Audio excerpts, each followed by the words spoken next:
Hey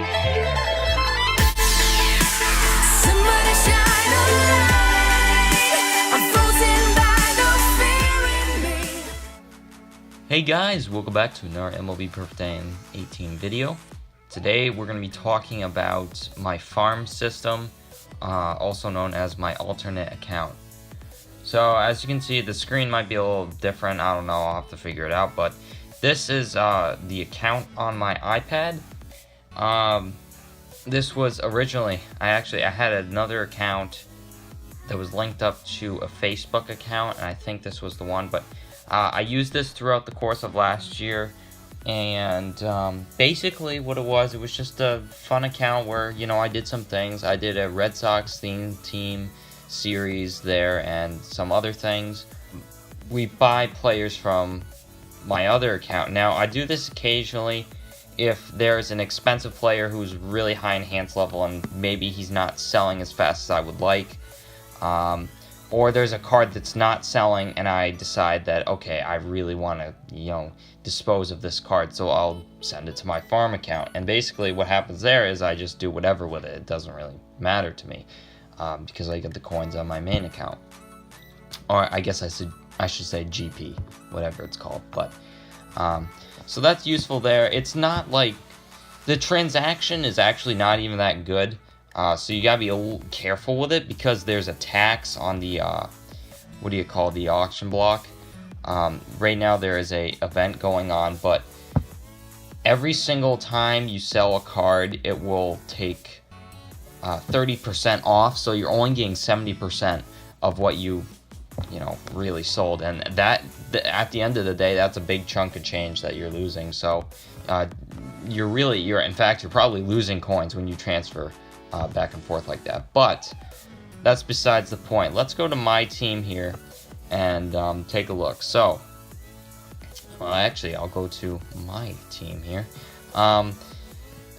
Basically, I'm doing a remodel of my old team. I mean, it's more or less the same. There are some new players I'm sure you've already noticed here, but currently, I have 2 bench spots open, and I've been trying to decide who's going to go there.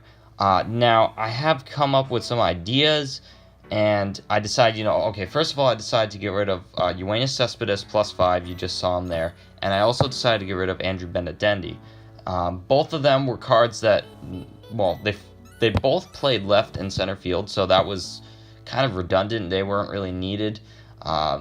It was either like keep one and not the other, but the other thing was their stats weren't very good, and the only reason why they had been around is because with the old game there were team decks that helped boost your stats on your players, and you would try to get like players from the same team in the same year to get those boosts, and that's what they were there for. But now in this game they're not there, and they have no purpose whatsoever. So I decide to mix it up a little bit. Now, bench players aren't super important. I made a video on this a while back. I deleted it though, but basically a bench player should be a card that plays many positions and serves a purpose. So if you have a player that's just really expensive and he's on your bench, you might as well sell him because he's not doing any good for you. And if he's expensive and he's good, he should be a starter. So, I mean, that's the bottom line there. But what I wanted were players that were fast and just had all-around decent stats. And I was looking at these 2 cards. Number one, I've never tried Cargo. So, I'm like, all right, this is interesting. He's got really well-rounded stats, pretty decent speed at an 84 overall. And I usually think long-term, so I'm like, all right, let's see if I can maybe get him to like a +7. And I said that's relatively affordable. He's only 40 mil, so that's, that's affordable. Another guy is Eduardo Nunez. No, that's right.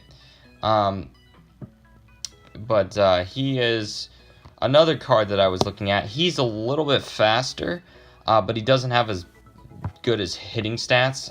But you can see he plays left field, shortstop, third base, and right field, while Cargo plays all of the outfield positions. So this is what I did. I had roughly, not counting the Yoenis Cespedes that I bought for like 500 mil, I had about 900 million coins.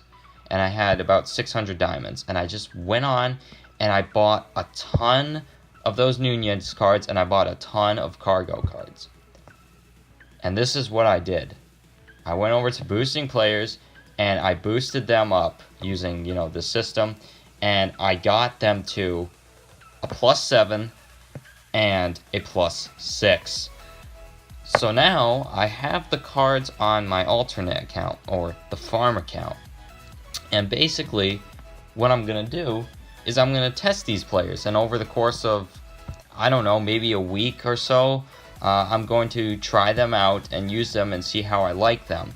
And if I decide that, okay, this player is somebody that I want to have on my main squad, then what I can do is sell him to my main team, and he's already enhanced, so that saves me resources like diamonds, trainers, and just time in general, so that's good. But it's just a quick transfer, and I've also already decided I know exactly what I'm getting, and it's working out. Now, there are some downfalls to this. Number one, you're not always going to get, to a +6, +7. I actually got lucky, but I did it so many times with a cheaper card that it was affordable. And also, you have to consider, number two, the tax. And I talked about this earlier, but the tax really does impact your sales. So you want to look out for that. But I'm not going to get into the gameplay here just because you kind of get the purpose. But you can see their stats right now. That's pretty cool there. But we'll see how that works out. If I like them, I will sell them to my main account, and at this rate, I think I probably will. I like both of them a lot, actually. They're really nice cards, but yeah. And then once you sell those to your main account, you're going to get the coins back, and basically you can repeat the process. Just log in daily, get some rewards and stuff, and you'll you'll gain coins and stuff like that, and you can do this pretty much for the rest of the year, and it's a really interesting way to test new players without actually wasting coins on your main account. So just something to consider. But yeah, I guess that's pretty much it. So if you have any questions, leave them down below in the comment section. If you can hit subscribe and turn on the little bell to receive notifications. And you can check out some of my other videos too. But I guess that's it for this video, ladies and gentlemen. If you enjoyed, drop a like. As always, subscribe, and I will see you all next time.